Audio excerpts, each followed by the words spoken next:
njema kwa mpendwa mtazamaji wa RTNC. Karibuni kwa taarifa yetu ya habari katika lugha tukufu na bora la Kiswahili. Tufungue ukurasa wetu wa habari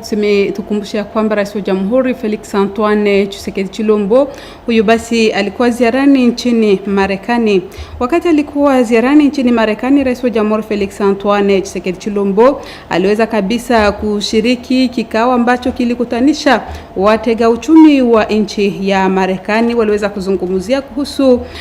ushirikiano wa kiuchumi na hiyo siku ya 4 katika kikao kilichoandaliwa na chumba cha uchuuzi ya mashamba de commerce ya nchi ya Marekani. Rais wa Jamhuri Felix Antoine Tshisekedi Tshilombo aliweza kuzungumzia kwa fursa hiyo yale ama utajiri ambao upatikana katika nchi ya Jamhuri ya Kidemokrasia ya Kongo. Yamependelea kabisa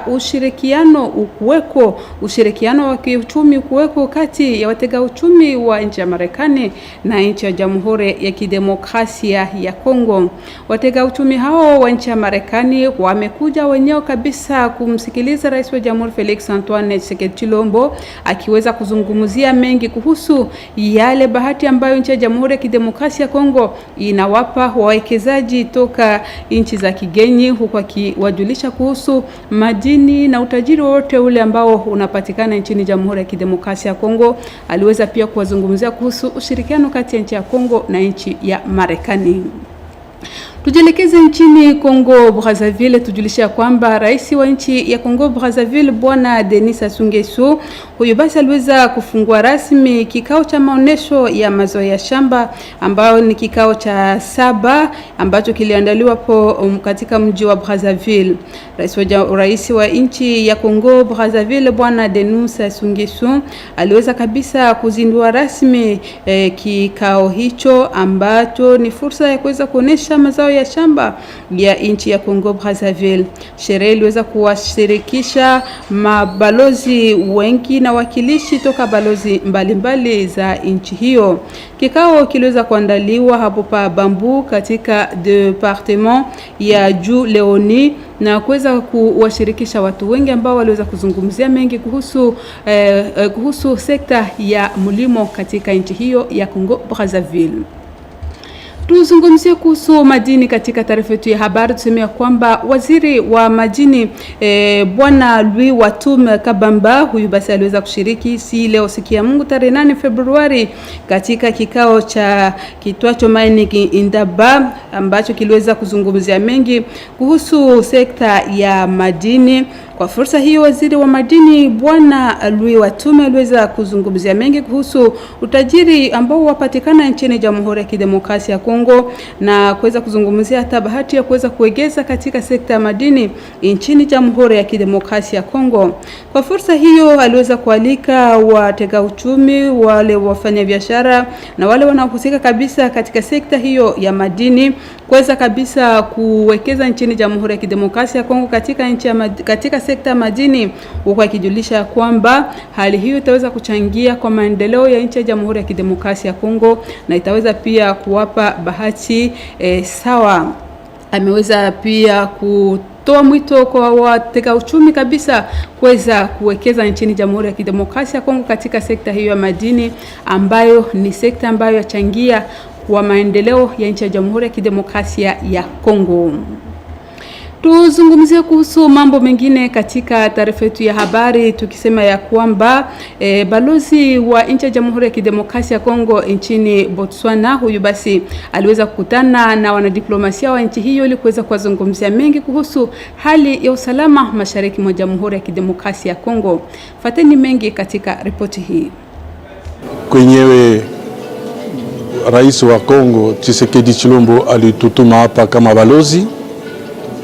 Leo tulipanga kupatana na banduku bote ba corps diplomatique ya hapa Gaborone, SADC, organisation internationale yote, njuu ya kubajuliza kama vita nyeo tunapatikana nayo ku Kongo haiko vita ya sisi peke. Ni vita banatupanga, banatutia vita kumwili kwa Rwanda mwenye anetika leo nyuma ya miaka ya kutufanya kutuagrese. Rwanda anaitika. Ndio maana tuliita balozi bote kufatana na position yenyewe ya gouvernement yetu, kufatana na position yenyewe ya chef wa rais wetu Tshisekedi yenyewe alisema kwa balozi pale Kinshasa, na sisi tulipanga hapa kujulisha corps diplomatique ya hapa SADC ya hapa Botswana kwenye kunapatikana mapays zote ba Union Européenne bote balikuwa hapa vile mnaona, na kubapashwa habari kubwa ya kusema kuanzia leo bajue kama vita yenyewe tunayo aida vita ya sisi we peke wa Kongomani tunalikombanisha, ni vita banatutia kumwili, na Rwanda yeye anaitika kama yeye ndio anatufanya vita. Tuzungumzie mambo mengine katika taarifa yetu ya habari, tukisema ya kwamba waziri mjumbe kunako wizara ya ulinzi anayehusika na wapiganaji wa zamani Bwana Eliezer Tambwe, huyo alizungumza siku ya 5 tarehe 6 Februari na waziri mwenzio wa sheria Bwana Guillaume Ngefa kuhusu swala linalohusu kuwarejesha katika maisha ya kiraia wapiganaji wa Amobondo. Swala hilo liliweza kabisa linakuwa chini ya uongozi wa waziri huyo kama alivyomtolea Rais wa Jamhuri Felix Antoine Tshisekedi Chilombo. Katika mazungumzo yao, waziri mjumbe kunako wizara ya ulinzi wa taifa aliweza kabisa mshukuru waziri wa sheria kwa jinsi alivyo kabisa kujiweka wazi na kuweza kumpokea ili kuweza kuzungumzia swala hilo na kuweza kutafuta suluhisho, huku akijulisha kwamba serikali ni mwili moja na sisi wote tunakuwa na kazi moja ya kuweza kusaidiana, kwamba waziri mjumbe kunako wizara ya ulinzi ambaye anahusika na wapiganaji wa zamani Eliezer Tambwe aliweza kabisa kumshukuru waziri mwenzio wa sheria kwa namna alivyo kabisa kutana na kuweza kuzungumzia kuhusu swala hilo. Tujielekeze kunako ofisi ya bunge la taifa, mali hapo tuseme ya kwamba kuliweza basi tuseme ya kwamba mwanabunge wa taifa Bwana Thierry Mulumba huyu basi anaendelea na sherehe ya uhimizaji kuhusu ujio wa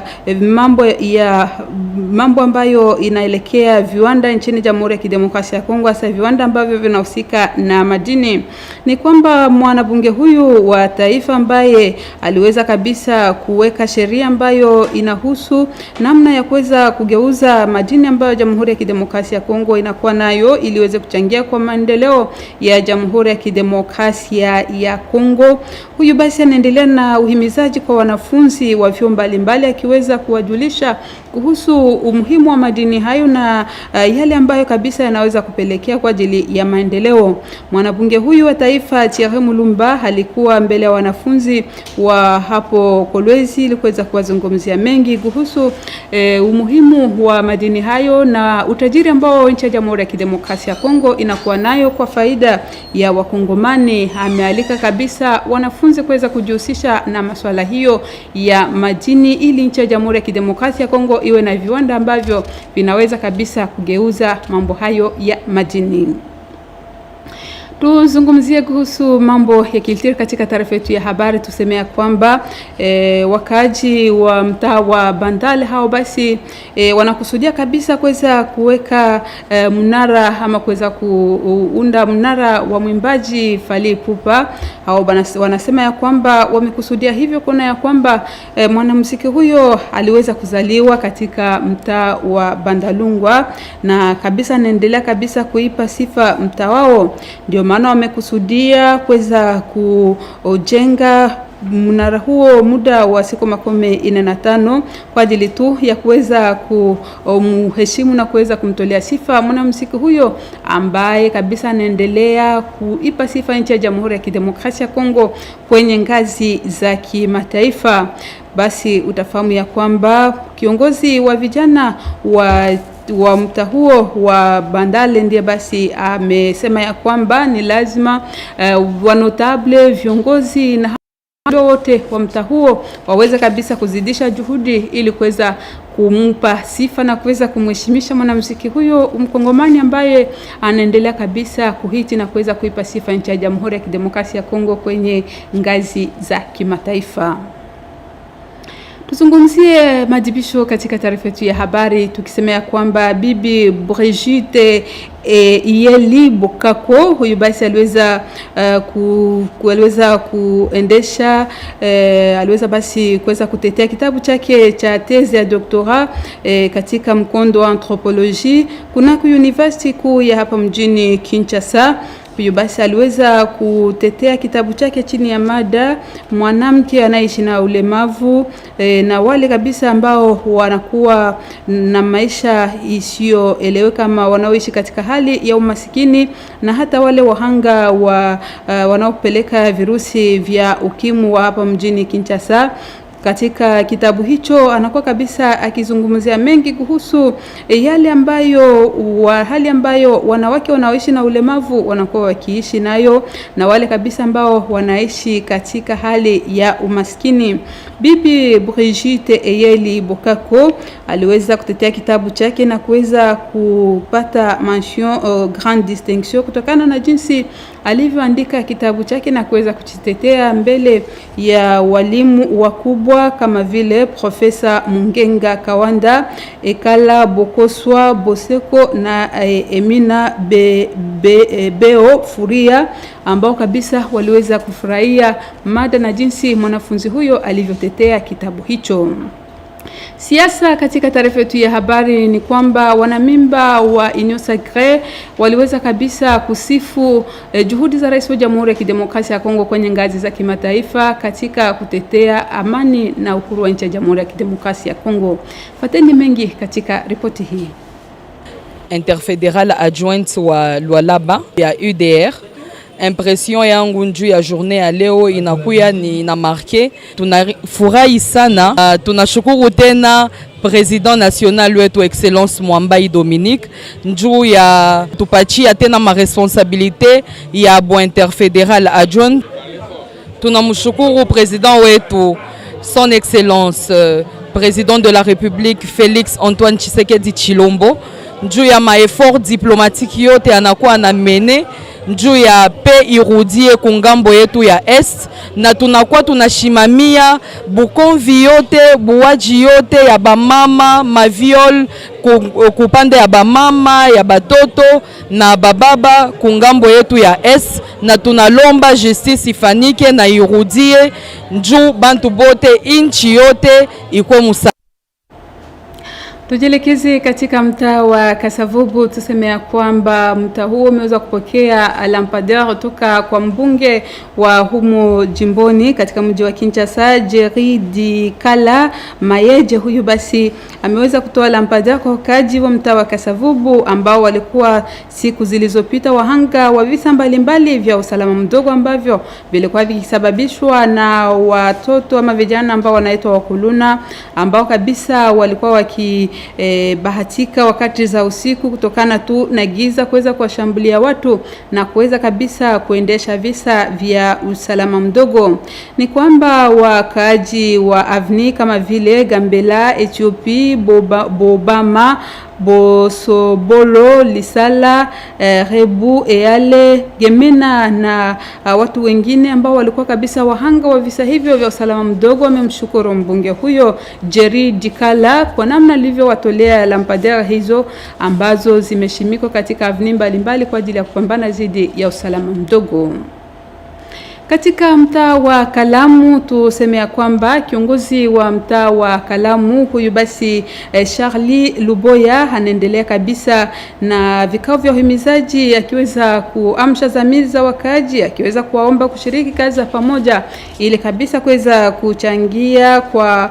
kuboresha mazingira katika mtaa wake. Huyo basi aliweza kuhimiza wakaji wa kata Matonge na kuweza kuwahimiza kuweza kutekeleza kazi za pamoja ili kuweza kupambana dhidi ya mambo kama vile mambo ya mafuriko ya maji na mambo mengine. Kwa fursa hiyo waliweza kufungua mifereji, waliweza kufagia na hata kuweza kuondoa uchafu na kuweza kuhimiza watu kadiri ya kuweza kuwajulisha kuhusu mabaya mbalimbali ambayo yanasababishwa na usafi na uchafu. Waliweza pia kuwahimiza kuhusu shughuli mbalimbali ambazo ameziendesha Rais wa Jamhuri Felix Antoine Tshisekedi Tshilombo katika tu kuweza kuongoza vilivyo nchi ya Jamhuri ya Kidemokrasia ya Kongo. Jioni aliweza kukutanisha wanotable wa mtaa huo wa Kalamu ili kuweza kuwaomba kabisa nao pia waweze kuchangia kwa usafi wa mtaa wao na waweze kuchangia kwa maendeleo ya mtaa huo wa Kalamu. Kwa kuhitimisha taarifa yetu ya habari, tujielekeze katika mtaa wa Nsele ambapo basi kuliweza kuendeshwa sherehe za uhimizaji kuhusu shughuli mbalimbali za maendeleo ambazo anaziendesha Rais wa Jamhuri Felix Antoine Tshisekedi Tshilombo. Vikao hivyo vya uhimizaji viliongozwa naye presidenti kwa ngazi ya kitaifa wa chama cha IDDC Bwana Charles Bamana. Huyo basi aliweza kupokelewa katika mtaa wa Nsele na wakaji chini ya wa kiongozi mkuu Jamani. Kwa fursa hiyo aliweza kabisa kuwahimiza na kuweza kuwajulisha mengi kuhusu miradi mbalimbali ya maendeleo ambayo Rais wa Jamhuri anazitekeleza kwa faida ya raia. Aliweza pia kugusia mikataba ya amani ambayo iliweza kusainiwa hapa na hapa ikiwa nchini Marekani na hapo Doha kwa ajili tu ya kuweza kutafuta amani mashariki mwa Jamhuri ya Kidemokrasia ya Kongo. Bwana huyo Charles Bamana amependelea kabisa wakaji wa Nsele waweze kumunga mkono Rais wa Jamhuri Felix Antoine Tshisekedi Tshilombo katika miradi yake yote ya maendeleo ambayo anakuwa akitekeleza kwa faida ya raia. Wakaji wa Nsele wamemtolea basi cheti cha heshima kutokana na jinsi anavyoendelea kujihusisha nao. Pendo mtazamaji na msikilizaji wa RTNC, ni kupitia habari hiyo ndipo tunaweka nanga kwa taarifa yetu ya habari katika lugha tukufu na bora la Kiswahili toka RTNC. Shukrani kwa nyote mliotega sikio. Tukutane tena kwa majaliwa ya Mwenyezi Mungu.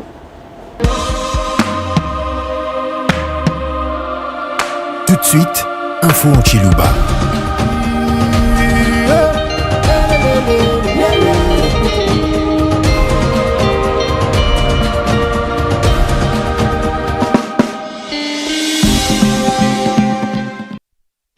Nani badibumvwa ni nwakula makulu wa Chiluba anshai Nikolai itabushamia ya disanka ni sankai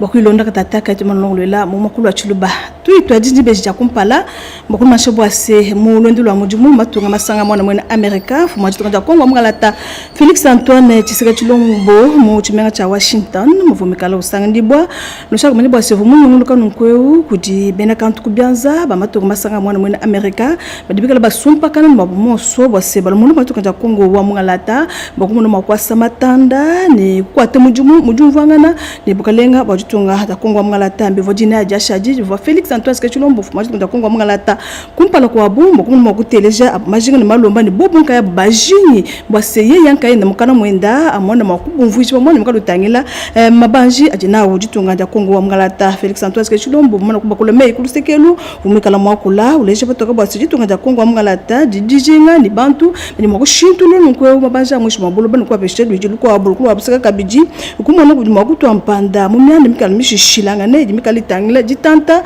ja jitunga ja Congo Democratique Felix Antoine Tshisekedi Tshilombo wabaleji bwase muna matuka ja Kongo wa mgalata kama mabanja mwisho mabulo banasha mujika baje bansonga bamundo majitungebu bajibikala ni menji abuni na shamaloba amundo majitunga jetu mula ntenta ni bufuka bajibikengela kwa njukula muna majitunga ja Kongo wa mgalata kwenda bwenyi mbakutangila ni kujandula mabanji ni manema atujinao munda moja tujitunga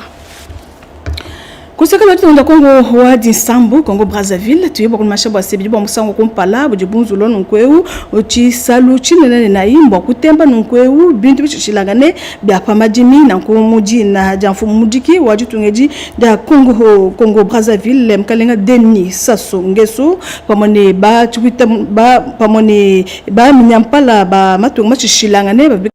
kulusekelu ye yankaenda fumikala muto chikemu cha junzulula china tisalwe chunungweu mbivwa nkulusekelu nunguji ba club ase bambu mu département waju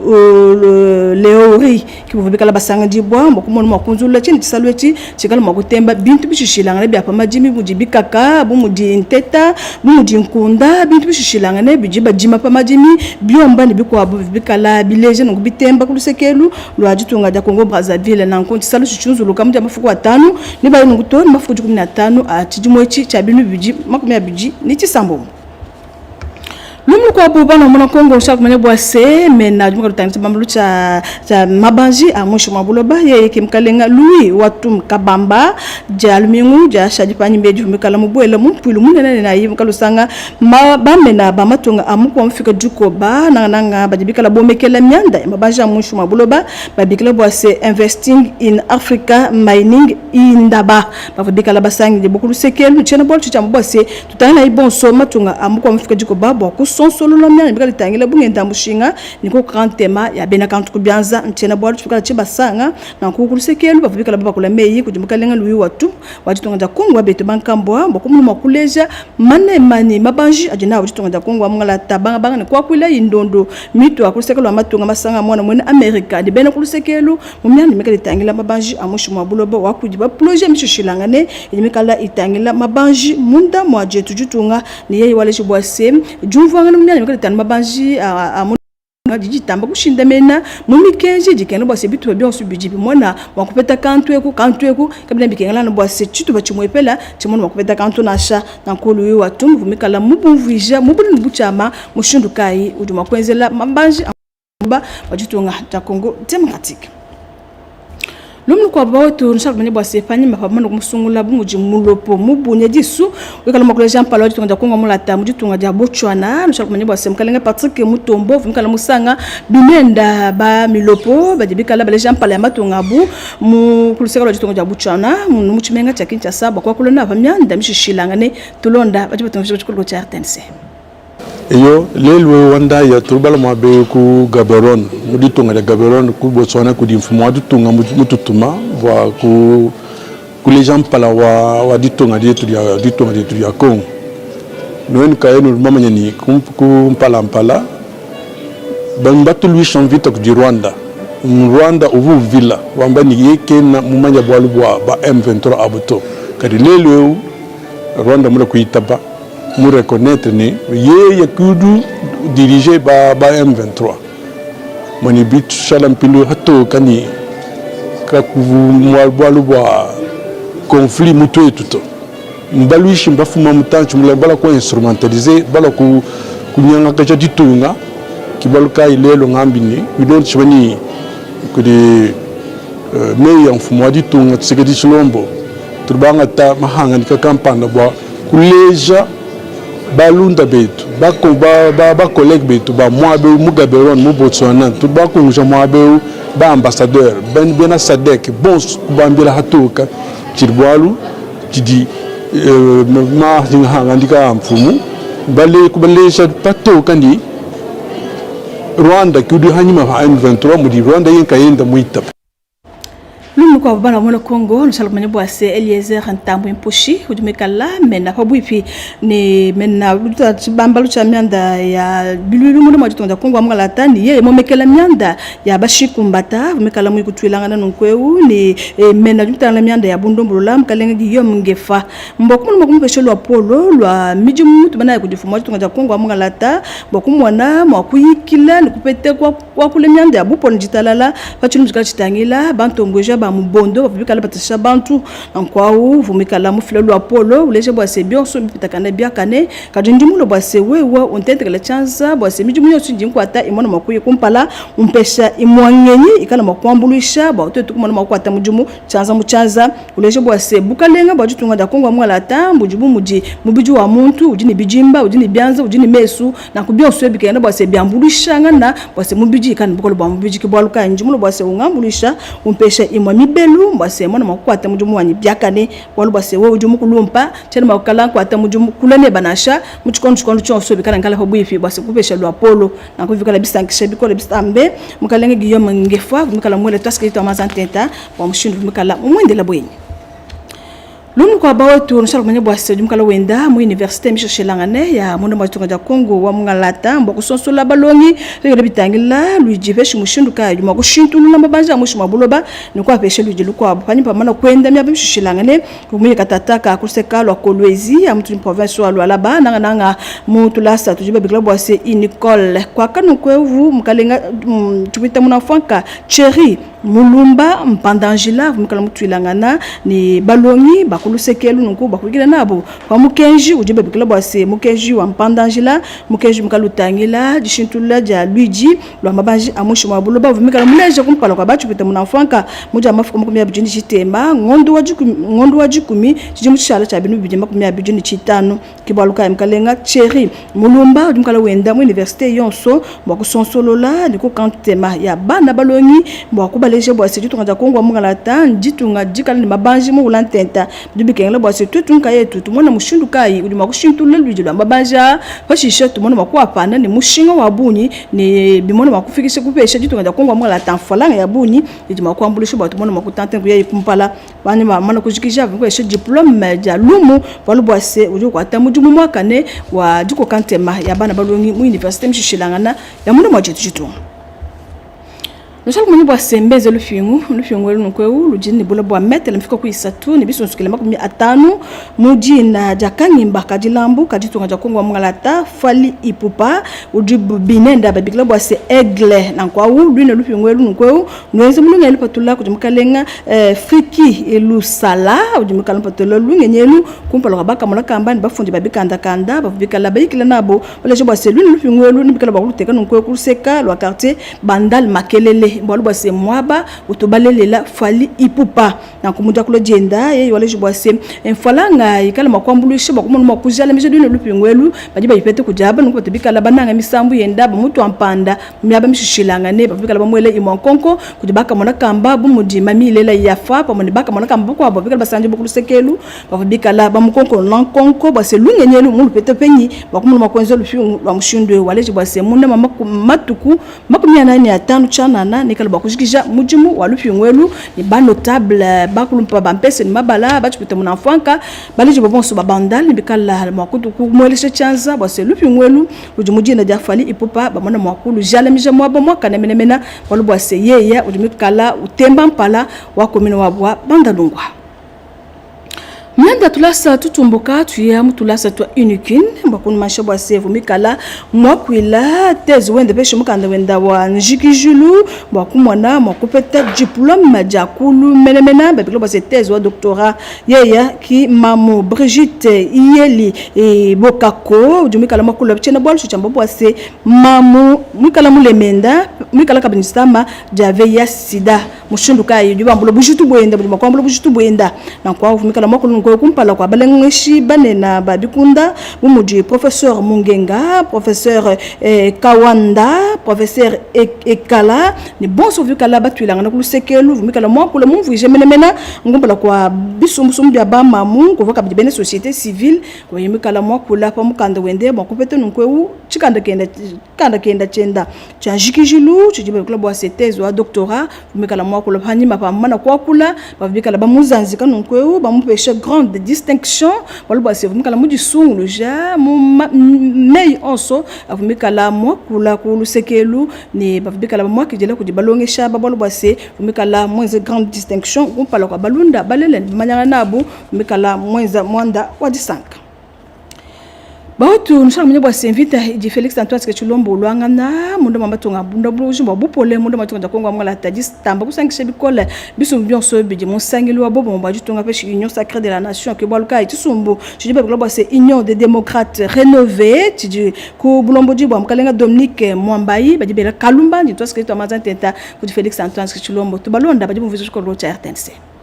na kese na kilumbu yayi betu sangana na isanga ya betu ya IDR na autorité morale ya betu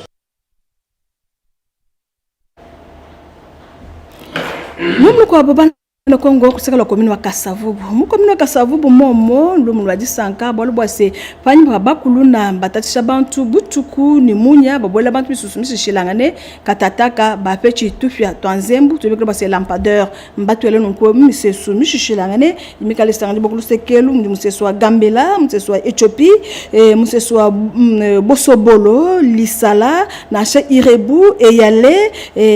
byonso yi mipeta mpinje tufya twanzembu tukala makwambulisha bakukenkesha kulusekelu ne kunyemesha babonso bajibikala bapangisha bantu tulu kulusekelu na kwa kabuluku ka commune commune où mukalenga fine masombo mukala muyiwende mumisesu mishishilangane mundankulu butuku mbakutangela mushunduka ijo tufiye tukala tukenkalo shalo manye bwase tufiye ntwela kuchupita mnafanka Jerry dikala Mayesh udumikala mwele tufiye tutwanzembu uji umo kubachupita mnafanka bana basungula ba ma province munda ma commune wa Kasavubu na kwa u yeya mukalenga fine masombo kabuluka commune wa Kasavubu weji twasakejela kujimkalenga Jerry dikala ni ulomba kabisa kujiba kwa abu basungula base balonda dikase jenda mwadu base kipa chilanka jinka se commune wa Kasavubu amono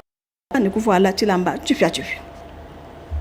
Bautu mushindo wa momo kusaka la commune wa Kalamu kunyani lukatataka bakulu mashoba seka buluku katika lombolo commune wa Kalamu mkalenga Charlie Luboya nyawo mwimanye nanukulu bakulonda kaja mijumu ya Salongo imekala yezeka kuluna lusekelu mushindo kai udibikala basukula tulanda bakezulanjila bumbusha makoyo swadi makanama dienze bose mai kai kupita bya kananasha tundundu tubujimbu bionsu blusenga bionsu bikala bikala mbose mai adimikala panini apingani na bantu mumbanza kandi mikala apweka bumushudu bikala bikenge jibonasha kibaluka ye yankayenda vumikala mukalenga Charlie Luboya mwimanye nakulu bakulonda kaja ababa dibikala bakwata mijumo ibose bayikwata ni kalolu konson bayikwata byakane mundankulu butuku mubisalu vumikala muye wenda kulusekelu banga ni kushikija vumikala musanga nkweu bamwa badibikala balobola misesu nanga kuseka lwa quartier Matonge bakumuna makwikina na bo mushinduka yi udi makukenkesha quartier akabalo base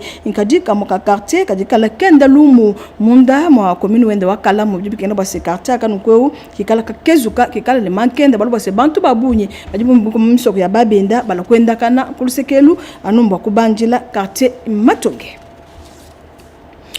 Mukomini wansele momo munyaineno katataka mbako numashabwase je vois disanga jabunyi kujibende chisumbu chibelo bwase UDDC ntisumbu chikubulo juba mukalenga Charles Bamana bumikala baki jilani ni musangelu yonso kusekala komini wansele mbamwa kijenu kweu kudi secrétaire général mukalenga Jamani bumikala mumwa kijila pamone balomboji ba fédération yonso mujima muji professeur Kabasele ni bako abubansonga ba komini mumwa kijilani disanga jonso Charles Bamana mano kufika kulusekelu muja kula jenda yeye dumikala ulomba kuje bansonga bwase bikala panyima palunga mafumo jitunga jetu Felix Antoine tsike chilombo mumvite dumikala ulwanga nabo bupole bwakashiji mono makujalama musekalo ajitunga ja Kongo wa mungalata musanga nteta ni kubavuluisha kabijilunga ni bijinalo Felix Antoine tsike chilombo lwamba bwase le peuple d'abord muteka bantu kumpalo kwa bionso na kwa u yeye wabalombi kabijibwase bikengela kwele twasike jetu amazantenta kujifumo ajitunga bwa mushindu jumikala wende matonga onso amuna mujima munda wa blobujima bakumuna makeba bupole njitalala munda mwa jetu jitunga na kasumba kapya ka UDDC babikala bakajala mija kulusekelu nokweu lwa nsele ni babikala bafeto bintu bishishilanga bimanyishilu bachisumbu cha bucha UDDC Bawatu numwelu okomini wasele kilunji jijana lo yonso ifuna ipa mesi milongo lo bakunu pesha mujilo jalelu mujine ja bonso bidibul batombo shamus bo bia mo bakunu fishila meni biji mbazi yenu bonso bonjino la twaska jela bonte menu kala bampesha ni shecha lo kudi matimu di bangu kauma yo yumoi ujuno vije makulu walingala bonso bonu shala biakane. Tout de suite, info en Lingala.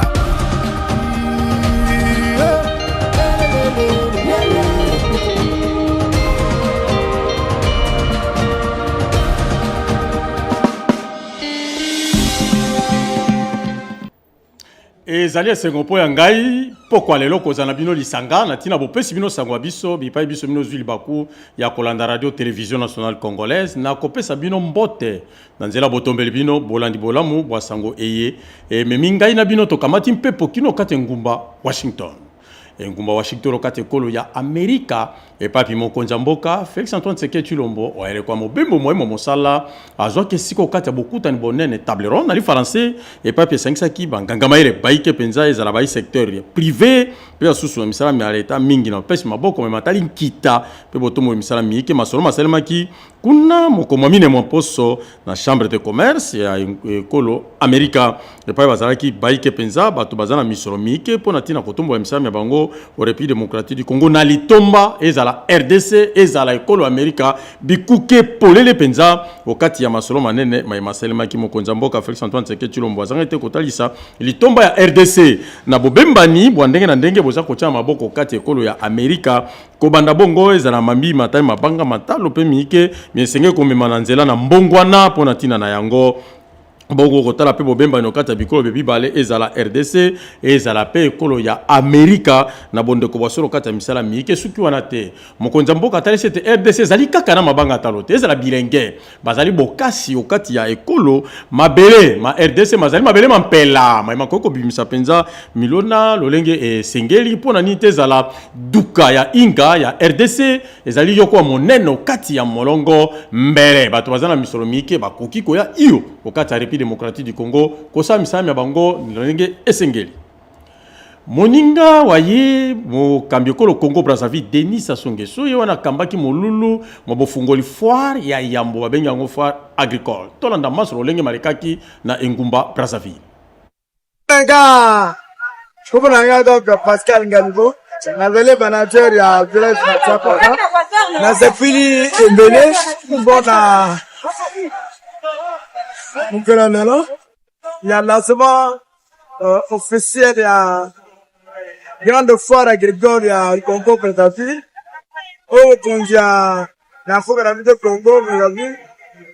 Denis Sassou Nguesso a été lancé. Et on peut les parce que, oh, les bosso,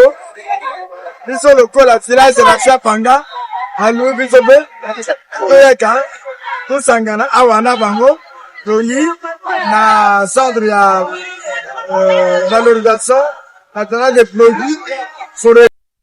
O mai matali mabanga matalo tika to bisete ministre atali bongo misala mina mwana mboka Louis Watum Kabamba azue sika moko mwalelo na mululu monene penza babengi maini indaba pona tina kotala lolenge kani ya botomboli misala mina elongo na basungi baike penza okati ya mokili mwa Afrika pona kotala sete mama likamboli zali bongo bopesi penza maboko pe boche miso mike na basungi pona tina botomboli misala miye mitali mabanga matalo pona nite baninga baye ba ministre basangani okati ya masolomba na Watum atalisi bango ete ya solo République démocratique du Congo ezali penza kolo yoko elongo bana tina botumboli misala na basungi na ndenge ya malamu penza pona nini te bato bazana misolo mike na nzela matali mabanga matalo kati ya ekolo yango ezali pe kotalisa bobembani boyike bo République démocratique du Congo ekolo ya Amerika pona tina botumboli misala miango pona nite mwongo monene mwongo memimbongwana pe kotombola misala bongo mitali mabanga matalo mingi penza na tina ya litomba pe tali bongo ntombwama ya libela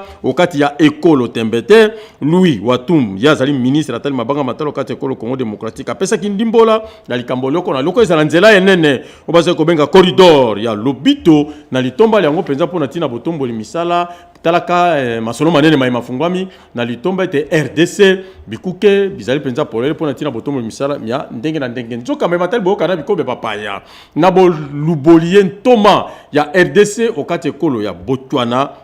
yo wana Patrick Mutombo Kambila akambili kitali ya mosala na basali banso azali na yekuna pona kotalisa bango République démocratique du Congo pe lisusu etumba e Rwanda za kubunza omoniale toke biso banso kolandana na maloba ya mokonzi na ndenge mboka na biso za na kokoso lelo toyambaki baninga na biso awa na Botswana na Gaborone ba ambassadeur ba collègue na ngai pona ko yebisa bango likambo oyo ya voisin na biso Rwanda auti kondima ke ye muto azalaka na sima ya ba M23 ndenge boyebi banda kala Rwanda abandaki ko wangana lelo andimi alobi yendoki ye muto azalaka na sima ya batu nyonso wana pona kopesa kokoso na mboka yango lelo konana na maloba ya mokonzi ya mboka bino moko bomonaki kuna na Kinshasa liboso ya ambassadeur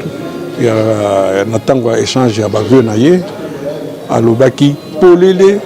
likambo oyo ke ba reconnaître bandimi ke bango nde bazalaka na sima ya M23 yango toyi koyebisa yango bandeko na biso ya awa tous les corps diplomatiques ya SADC bato nyonso oyo baza ba organisation internationale représentée awa na Botswana tolobi yango polele eyokani mpe.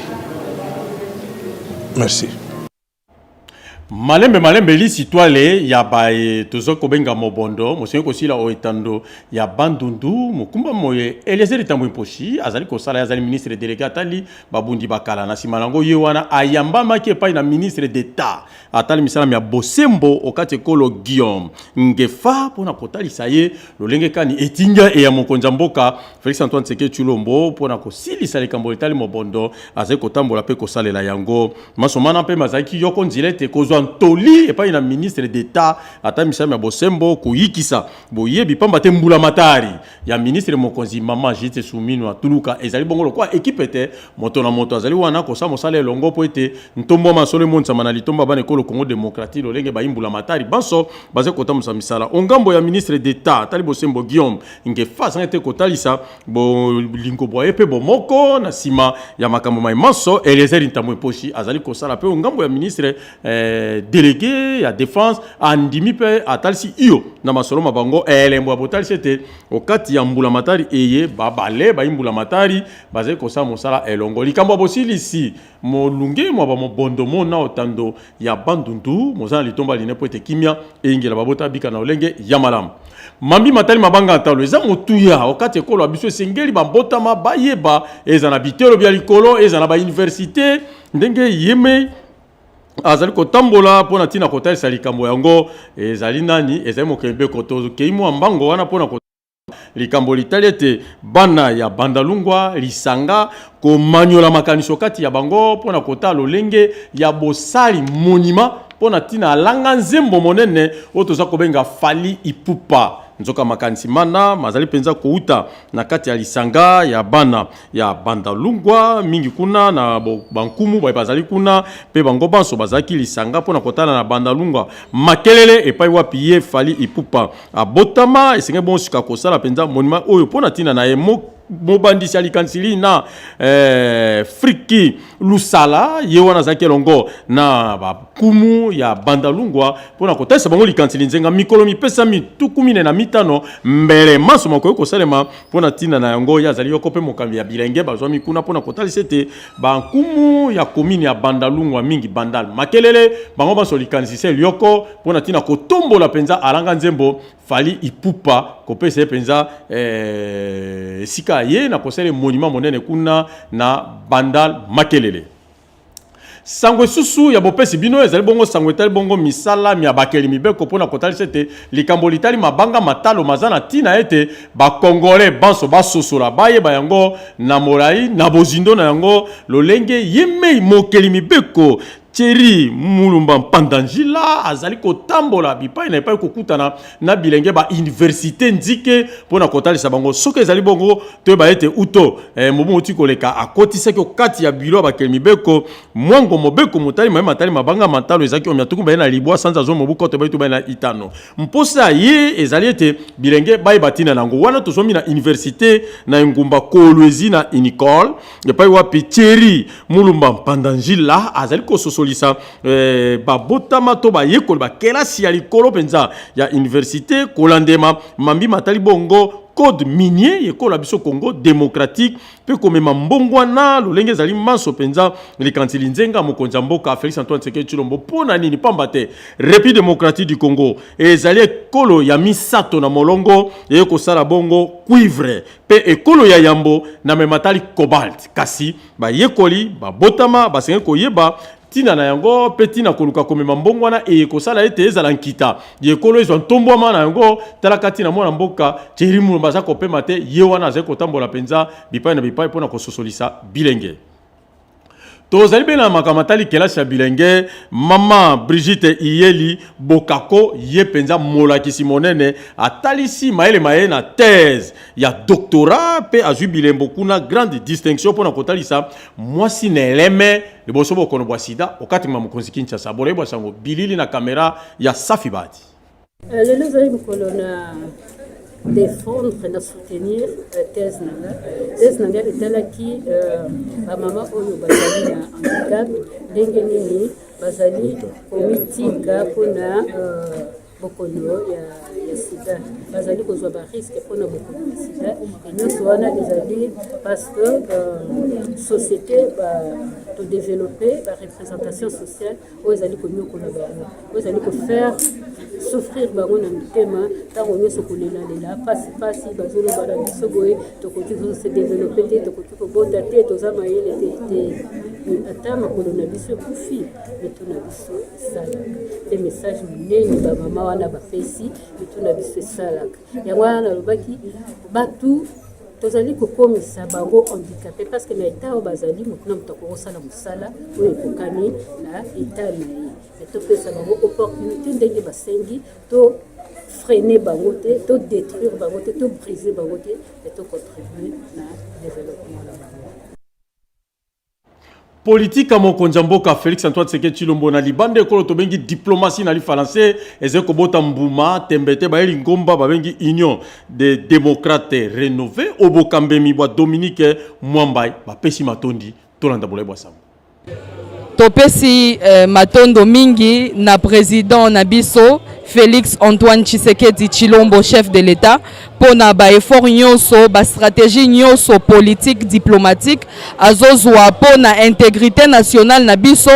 pays na biso ekolo na biso etikala la bomoko na toza na regret mingi pona ba assassinat nyonso zo salema na est na biso na tozo réitérer engagement na biso en tant que jeune, en tant que femme, en tant que citoyen congolais na parti na biso ya est bandeko na biso tobosani binote na biso pe ba jeune to telemela makambo wana po ba tuerie nyonso esila na pe kimia ezonga na ekolo na biso ya Congo. Ngai interfédéral Moïse ndeko na bino ya Bwende pona bandeko ya este bozala nano kimia mokonza mboka mwana mboka mukwa tombolo azobunda pona bino makasi de façon que mboka kimia ekota kimia pesi ekoti bozala nye tozotambola bobele bien yango toyaki bobele na manifestation ya ide yango esili tosepeli malamu pona kosala manifestation na biso. O komini ya Kasavu babotama basepeli molili mopoti mbangu pamba te minda mingali o mabalabala mosala monene moye honorable Jerry Dikala Maej azali kosala tolanda. Madame la Soma Makasi pamba te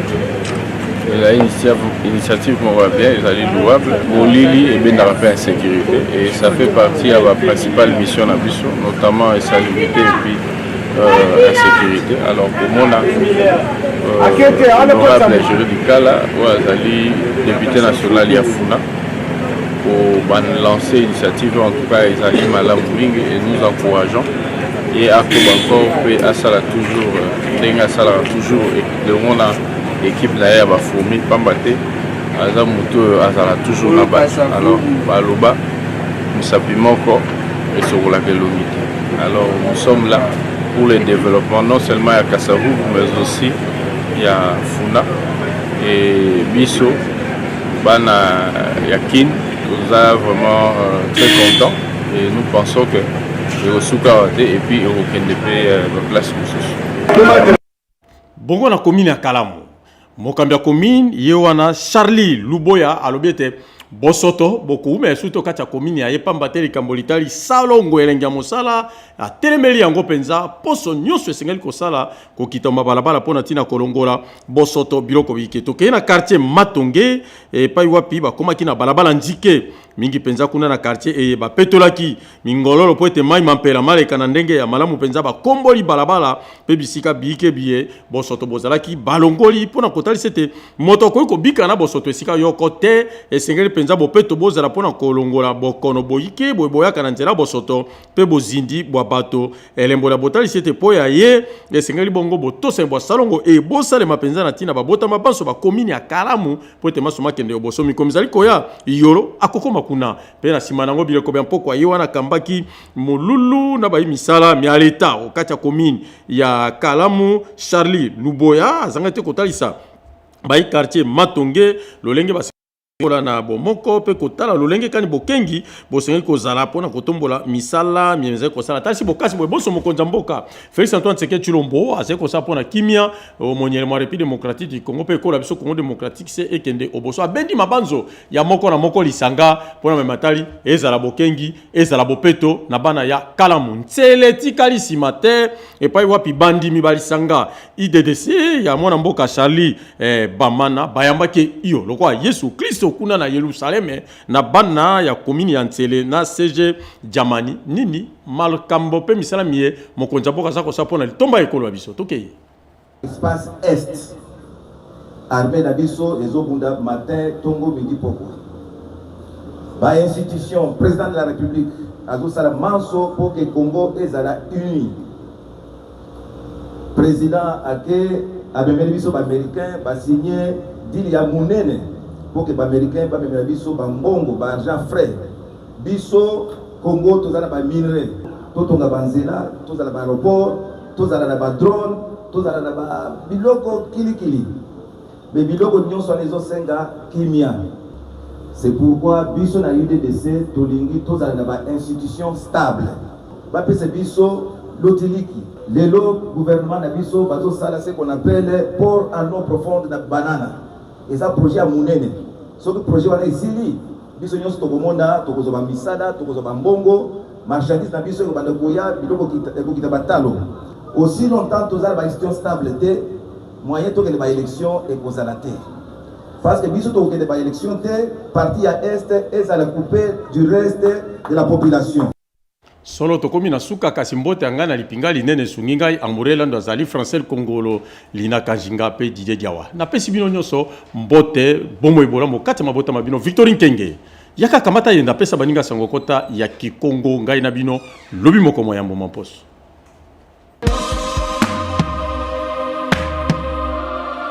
Tout de suite, info en Kikongo.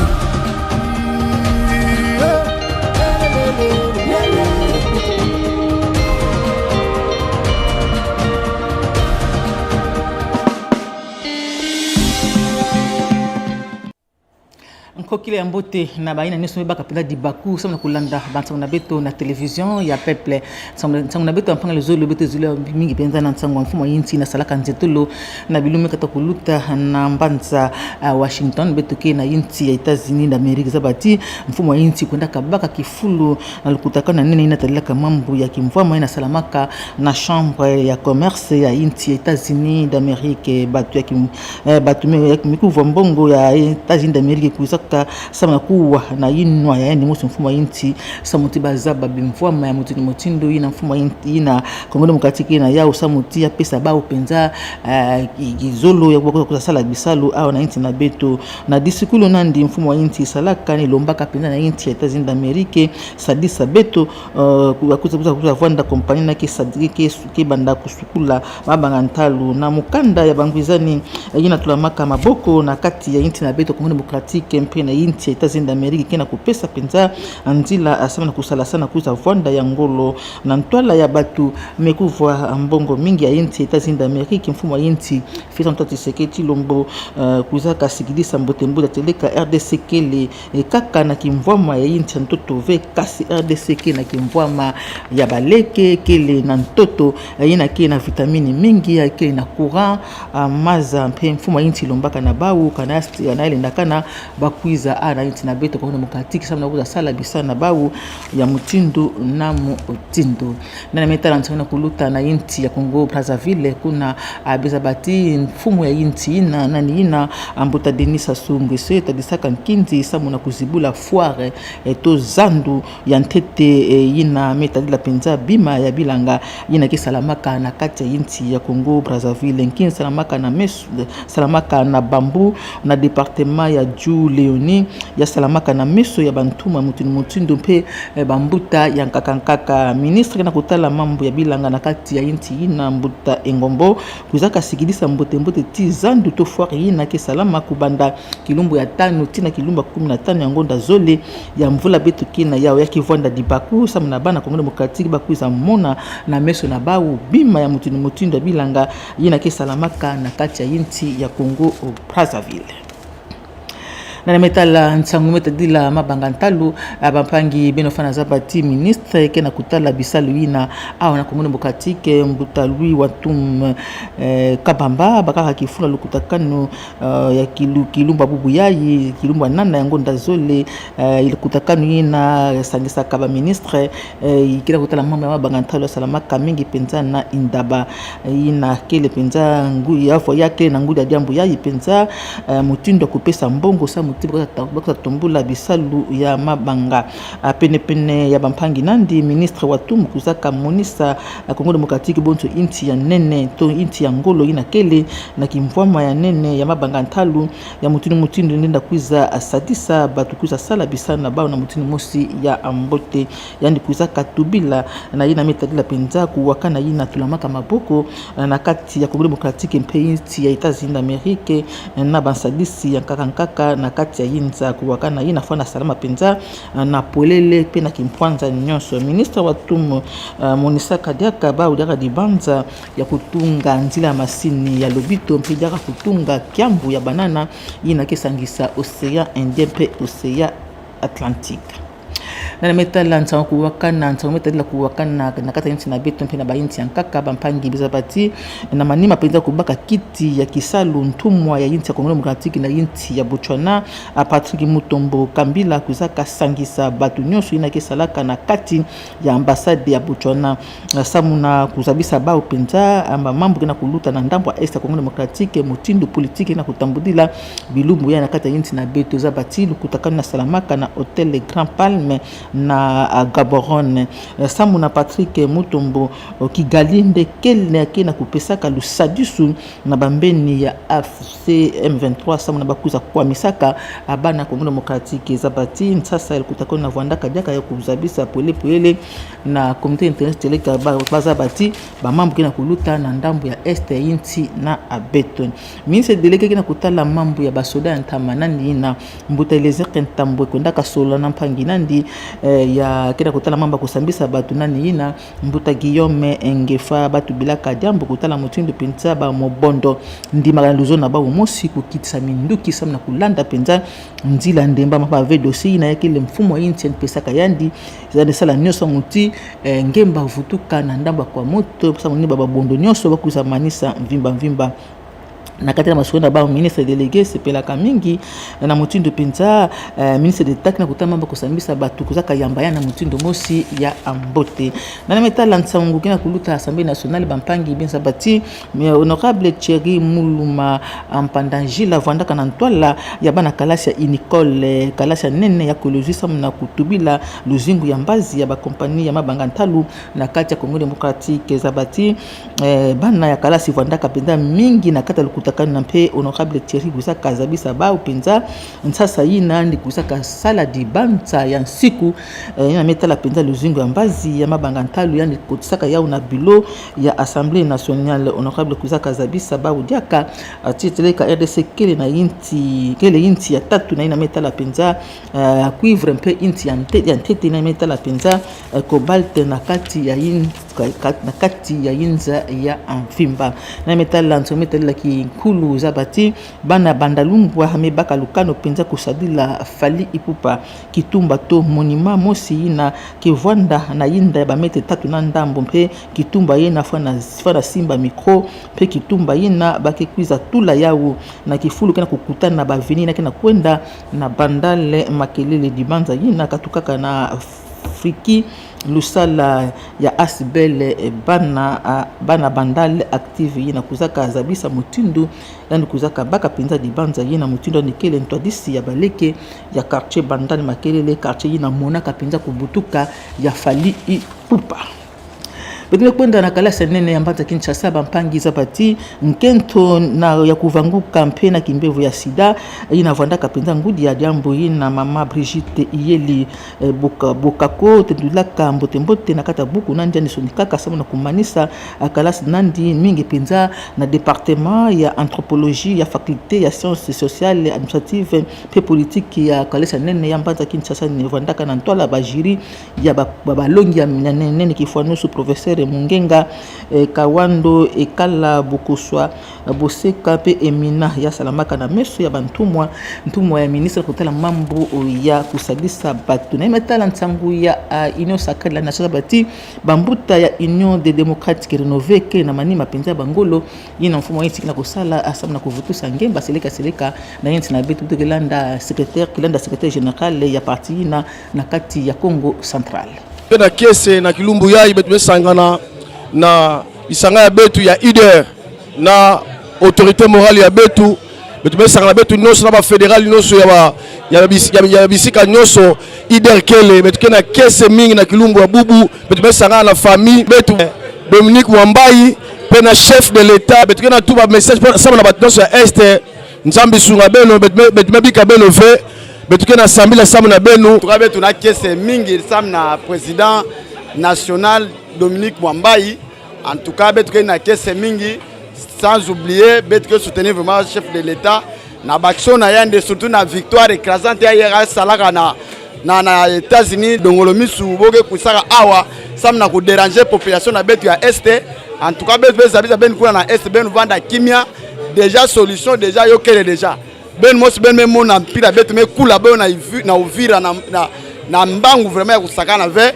En tout cas, qu'est-ce que ya mingi betu mezabisa bato boke na kwangu bampangi na betu ya Kasongolunda, Panzi, Mawanga, Kibunda. En tout cas, chef de l'état ya umina avec appui à notre président national. Batata ba mama amekuza manisina